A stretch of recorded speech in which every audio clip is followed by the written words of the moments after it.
एक बार फिर मैथ्स नागालैंड की बस्ती पर आपका हार्दिक स्वागत है। तो आज हम ये संख्याएं वास्तविक नंबर एक से तीसरा सवाल देखेंगे। कोई भी धनात्मक या 4q प्लस 1 के रूप का होता है धनात्मक पूर्णांक का वर्ग। तो किसी भी धनात्मक पूर्णांक का वर्ग 4q या 4q प्लस 1 के रूप का होता है किसी भी पूर्णांक q के लिए। तो किसी भी पूर्णांक q के लिए 4q या 4q प्लस 1 के रूप का होता है धनात्मक पूर्णांक का वर्ग। अगर हम वर्ग करेंगे तो 2 का वर्ग करेंगे तो 4 आ जाएगा। तो इसीलिए हम b को इस तरीके से मानेंगे, माना b बराबर 2। जब b 2 हो गया है तो r जो होगा वो 0 से या तो बड़ा होगा या 2 से छोटा होगा। छोटा होता है तो ये हमारा शेषफल जो होता है वो हमेशा भाजक से छोटा होता है। तो ये हमने जो b माना है ये हमारा भाजक होता है। तो r जो है वो क्या हो जाएगा, 0 हो जाएगा, 0 के बराबर है तो 0 हो जाएगा 1। और 2 से छोटा तो 2 नहीं लेंगे क्योंकि 2 से छोटा देंगे। तो a क्या हो जाएगा, धनात्मक पूर्णांक निकालने वाले a हमारा हो जाएगा bq प्लस r। तो यहाँ पे हम कैपिटल Q ले लेते हैं ताकि थोड़ा सा समझ में ज़्यादा आए। तो b की जगह लिखेंगे 2, q की जगह लिखेंगे q और प्लस r की जगह लिखोगे 0। तो ये 0 अगर इसमें ऐड करोगे तो ये आ जाएगा 2q। तो a बराबर 2q। उसके बाद a बराबर, अभी हमने r बराबर में 0 लिखा, अब हम r बराबर 1 लिखेंगे। यहाँ पे हमने r बराबर 0 लिखा, अब r बराबर 1 लिखो। r बराबर जब 1 लिखोगे तो b की जगह लिखना है 2, b की जगह लिखना है 2, q प्लस r की जगह लिखना है 1। तो ये आ गए हमारे धनात्मक पूर्णांक। अब वो कह रहा है सवाल कोई धनात्मक पूर्णांक, किसी भी धनात्मक पूर्णांक का वर्ग किसी पूर्णांक q के लिए, किसी धनात्मक पूर्णांक q के लिए 4q या 4q प्लस 1 के रूप का होता है। तो 4q या 4q प्लस 1 के रूप का होता है तो सबसे पहले इसका वर्ग करो। तो धनात्मक पूर्णांक हमें मिल गए हैं, हम इसका वर्ग करेंगे। तो ये a बराबर 2q आया, तो a वर्ग बराबर 2q का वर्ग करोगे तो आ जाएगा 4q वर्ग। इसका वर्ग करोगे 2q का, तो 2 का वर्ग 4, q का q वर्ग। तो इसमें से अगर हम 4 कॉमन ले लें तो अंदर बचेगा q स्क्वायर। इस q स्क्वायर की जगह हम लिख देंगे q 4q, जहाँ q बराबर क्या हो जाएगा q स्क्वायर। तो धनात्मक पूर्णांक जो है 4q के रूप का आ गया। अब उसके बाद ऐसे ही इसका वर्ग करेंगे तो a square is equal to 2q plus 1 का होल स्क्वायर। तो a वर्ग मतलब 2q का वर्ग प्लस b वर्ग मतलब 1 का वर्ग प्लस 2a मतलब 2q इंटू b की जगह पे तो a प्लस b का होल स्क्वायर होता है a square plus b square plus 2ab। इसलिए लगा दिया तो ये आ जाएगा 2 का स्क्वायर 4, q का q स्क्वायर प्लस 1 को हम लिखेंगे साइड में पहले तो 4q और 4q का एक गुणा करेंगे तो ये आ जाएगा 4q और प्लस 1 का स्क्वायर ये वाला हम इधर लिखेंगे साइड में। तो इसमें और इस वाले पद में दोनों को कॉमन लेंगे 4, तो 4 कॉमन लेंगे तो यहाँ आ जाएगा q स्क्वायर प्लस यहाँ आ जाएगा q, 4 कॉमन चला जाएगा तो यहाँ q स्क्वायर बचेगा प्लस 4 मतलब 4 यहाँ q बचेगा प्लस 1। तो इस q स्क्वायर प्लस 2 की जगह लिख देंगे q तो 4q प्लस 1 और यहाँ लिखेंगे जहाँ q स्क्वायर प्लस q बराबर q हमने लिखा है तो इसकी जगह तो ये लिख देंगे जहाँ q स्क्वायर प्लस q बराबर। तो हमने देखा कि हमने जब धनात्मक पूर्णांक लिया तो वो 2q, फिर उसका जब वर्ग किया तो 4q और 4q प्लस 1 के रूप का आया है। तो यहाँ से हम लिख सकते हैं, अतः हम कह सकते हैं कि अतः किसी भी धनात्मक पूर्णांक का वर्ग, किसी भी धनात्मक पूर्णांक का वर्ग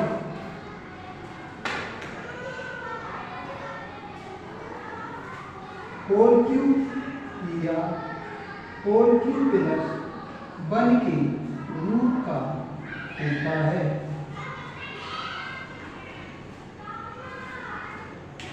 $575 हुआ 1288 का हमें HCF निकालना है यूक्लिड विभाजन एल्गोरिथम की मदद से।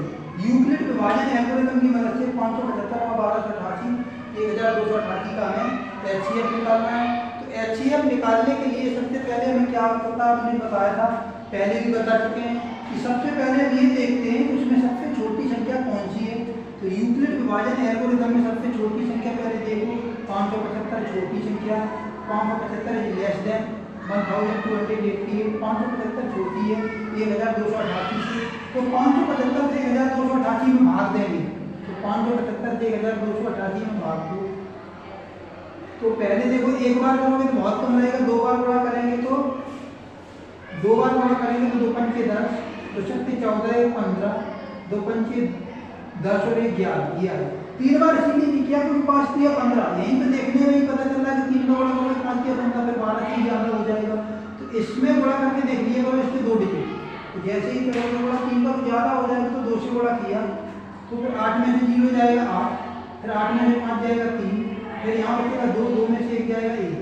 उसके बाद जैसे ही इससे छोटा यहाँ से इसमें आया फिर इस भाज्य को हम भाज्य बना देते हैं, तो यहाँ लिख देंगे 575। उसके बाद में आप देखो इस 1 में गुणा करो तो कितने से गुणा करेंगे, इससे ज़्यादा में तो 5 से करोगे तो बराबर आ जाएगा, इसकी यहाँ से कहाँ जाएगी तो गुणा करेंगे किससे 4 से, 4 8 32, 2 8 से 3 4 12, 3 15 5, 5 से 1 4 4 हुए 5। अब फिर इसके बाद 5 हो जाएगा 3, 7 में 5 जाएगा 2।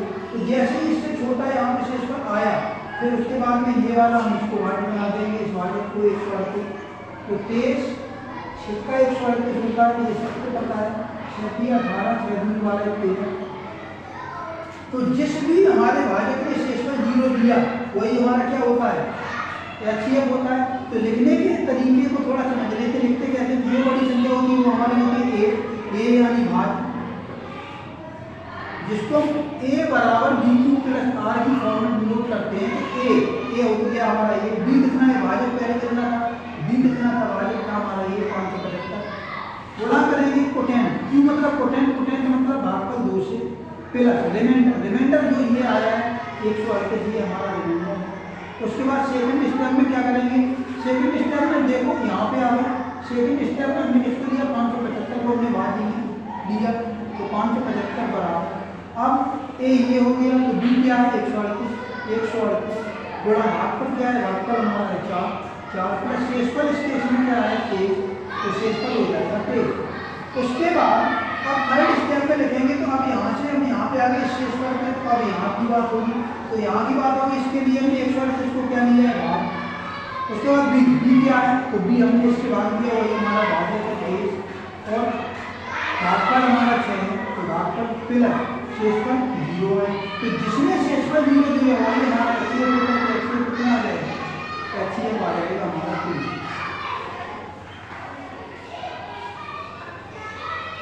यूक्लिड विभाजन एल्गोरिथम की सहायता से 180 252 और 324 का हमें HCF निकालना है। तो इस कंडीशन में हमने बताया था सबसे पहले इनको घटते या बढ़ते क्रम में लिख लिया करो, तो 180 फिर उसके बाद 252 फिर उससे भी बढ़िए 324। फिर हमने कहा था कोई भी दो संख्याएं पहले उनका HCF निकालो, फिर उन दोनों संख्याओं का जो HCF आएगा उसको तीसरी संख्या के साथ में डिवाइड करके फिर उसके साथ HCF निकालो, फिर जो HCF आएगा वही हमारा आंसर होता है। तो देखो करना क्या है, सबसे पहले 180 और 252 को ले लेते हैं, 180 व 252 को, तो 180 का भाग करेंगे 252, तो 180 का 252 में भाग करते हैं, 180 एकम 180, 2 बार करोगे तो ज़्यादा हो जाएगा 360 हो जाएगा, तो 180 एकम 180, 2 में से हो जाएगा 2, यहाँ से उधार में 15 में काट देंगे 7, फिर उसके बाद में ये लिखेंगे 180। अब यहाँ पे देखो गुणा करेंगे, तो यहाँ पे अगर गुणा कर देते हैं 3 बार तो 7 3 का क्या हो जाएगा 18 से इनको क्या करेंगे 2 बार, 2 दूनी 4, 2 छक्के 14, फिर घटाओ 0 में से 4 जाएगा, यहाँ पे उधार में 10 में से 4 जाएगा 6, यहाँ पे बचेगा 7 में 4 जाएगा 3, फिर उसके बाद में 72 को लिखेंगे, तो 72 को लिखेंगे 36 दूनी 72 तो आ जाएगा 3। तो HCF इन दोनों ने क्या दिया, इन दोनों ने दिया 36, तो लिखेंगे कैसे, लिखने का तरीका ये है कि 252 को हमने लिया था भाज और 180 को लिया था हमने भाजक, तो 180 गुणा 1 ये हमारा भागफल है, प्लस शेषफल हमारा आया 72, तो शेषफल आया 72, 180 1 गुणा 72। उसके बाद सेकंड स्टेप में यहाँ पे आ जाओ इस वाले में, तो इसमें हमने 180 को क्या लिया भाज्य लिया बराबर 72 को क्या लिया भाजक लिया गुणा, उसके बाद भागफल आया हमारा 2 और शेषफल आया इसके इसमें 36। उसके बाद आगे थर्ड स्टेप में आ जाओ, यहाँ पे इसकी बात कर रहे हैं, तो 72 क्या आया हमारा 72 आया हमारा भाज, उसके बाद में हमने भाग जिससे दिया भाग जिससे दिया वो हमारा क्या है भाजक 36 और भागफल आया 2, 36 का गुणा 2 में प्लस शेषफल जो 0 दे देगा, तो 0 किसने दिया इस 36 में, तो HCF इसका क्या हो जाएगा 36। अभी हमारा आंसर नहीं आया, ये HCF इन दोनों का आया 36। अब इस 36 को हम इसके साथ में लेके चलेंगे, तो इस 36 को इसके साथ में लेके चलेंगे। अब 36 हुआ 324। अब 36 का भाग देंगे 324 में, तो 36 का भाग दो 324 में, तो 36 का भाग 324 में दोगे तो देखो तो आप 36 में जाएगा नहीं, तो पहले पूरे में करेंगे। तो पूरे में करने के लिए क्या करेंगे, अगर हमने 8 से गुणा कर दिया तो क्या ज़्यादा हो जाएगा, 9 से कर दो, 9 से भी ज़्यादा नहीं हो, 9 से कर देते, 9 से का क्यों, 9 की 27, 5 32, तो 9 वाले क्लियर करा जाएगा। इसका मतलब इसने ही हमें भागफल दे दिया, इस भाजक ने हमें इस पर 0 दे दिया है, इसका मतलब यही हमारा नासा होगा। तो लिखने का तरीका ये है कि 324 ये भाज्य बी कितना है 36 है, तो 36 गुणा क्यू कितना पोटेंट मतलब भागफल 9 है, और फिर इसीलिए इस पर हमारा 0 दे दिया, तो मेन आंसर जो है वो तुम्हारा आएगा 36। तो 3 संख्याओं वाले के लिए पहले 2 का HCF निकालते हैं, फिर 2 का जो HCF आता है उसको तीसरी संख्या के साथ में हम करके देखते हैं, तो फिर जो हमारा आंसर आता है वही हमारा मेन आंसर होता है। तो सत्यापित क्यू एक पूर्णांक है, क्या किसी भी धनात्मक पूर्णांक को 4q+2 के रूप में लिखा जा सकता है, ये सवाल कह रहा है कि किसी भी पूर्णांक को 4q+2 के रूप में लिखा जा सकता है जहाँ q एक हमारा पूर्णांक है। तो अगर q एक पूर्णांक है तो इस सवाल में अगर q हमारा एक पूर्णांक है तो q की कोई भी पूर्णांक हम ले लेते हैं, तो क्या 4q+2 को के रूप में किसी भी पूर्णांक को लिखा जा सकता है। तो माना एक पूर्णांक कोई भी ले लो, एक पूर्णांक माना एक पूर्णांक 5, एक पूर्णांक हमने 5 ले लिया, तो अगर 5 को 4q+2 के रूप में लिखा जा सकता है जहाँ q एक धनात्मक पूर्णांक है, तो इसको 5 के बराबर लिख दो, तो 4q बराबर आ जाएगा तुम्हारा 5 प्लस 2 कर जाएगा तो -2, तो q बराबर आ जाएगा 5 - 2 यानी कि 3, तो 4q बराबर आ गया 5 - 2 यानी कि 3, तो q बराबर आ जाएगा 3 और ये 4 गुणा में तो ये भाग में आ जाएगा, तो q बराबर आ जाएगा 0.75, 4 7 28, दशमलव लगाओगे 0 बनाओगे 4 7 28, फिर 2 बचेगा फिर से 0 4 5 0, तो q हमारा आना चाहिए तो धनात्मक पूर्णांक, ये तो दशमलव में आ गया, ये तो परमेय संख्या आ गई। अगर किसी धनात्मक पूर्णांक को 4q+2 के रूप में लिखा जा सकता है, q एक पूर्णांक है, तो सब पूर्णांकों को लिख सकते हैं, तो इस 5 की जगह आप कुछ भी ले सकते हो। अतः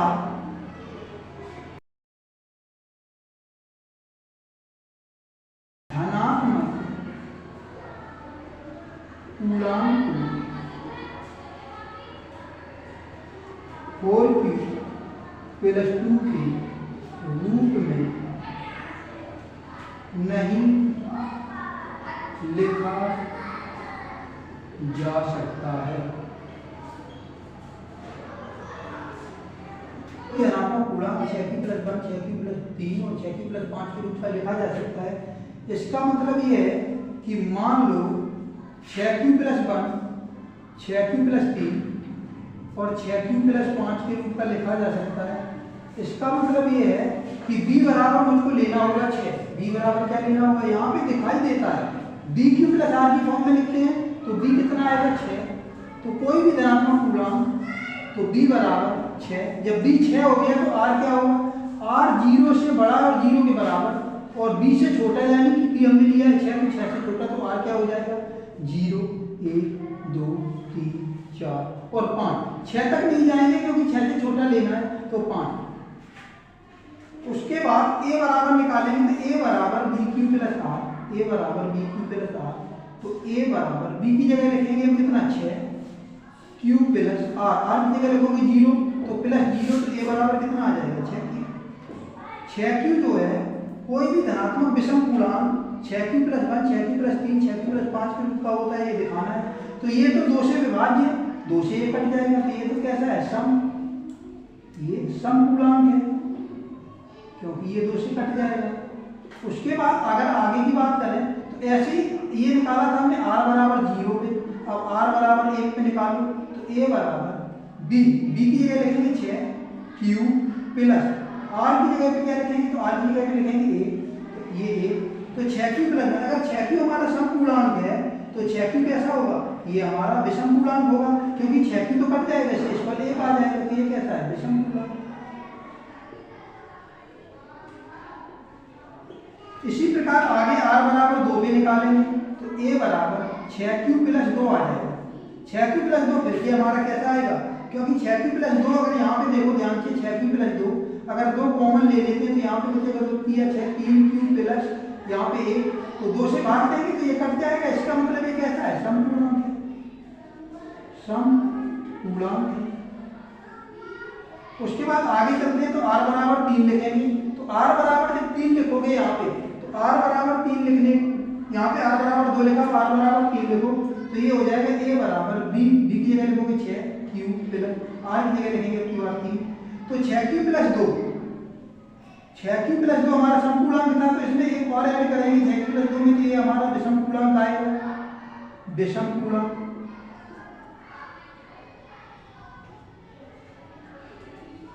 विषमपूर्णांक क्यों आएगा इसको थोड़ा सा समझ लेते हैं, क्योंकि 6q प्लस 3 को हम ऐसे लिख सकते हैं 6q प्लस 2 प्लस 1।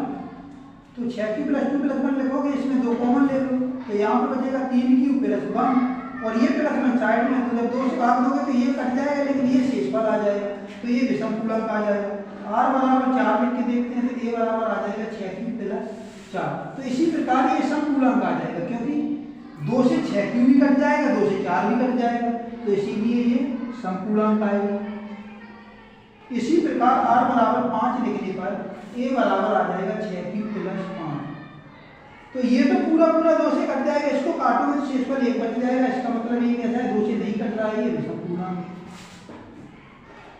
और अगर ये विषमपूर्णांक है तो यहाँ से देखने से पता लग रहा है कि कोई भी धनात्मक विषमपूर्णांक 6q प्लस 1, 6q प्लस 3 और 6q प्लस 5 के रूप का ही होता है। तो यहाँ से हम लिख सकते हैं, अतः कोई भी धनात्मक विषमपूर्णांक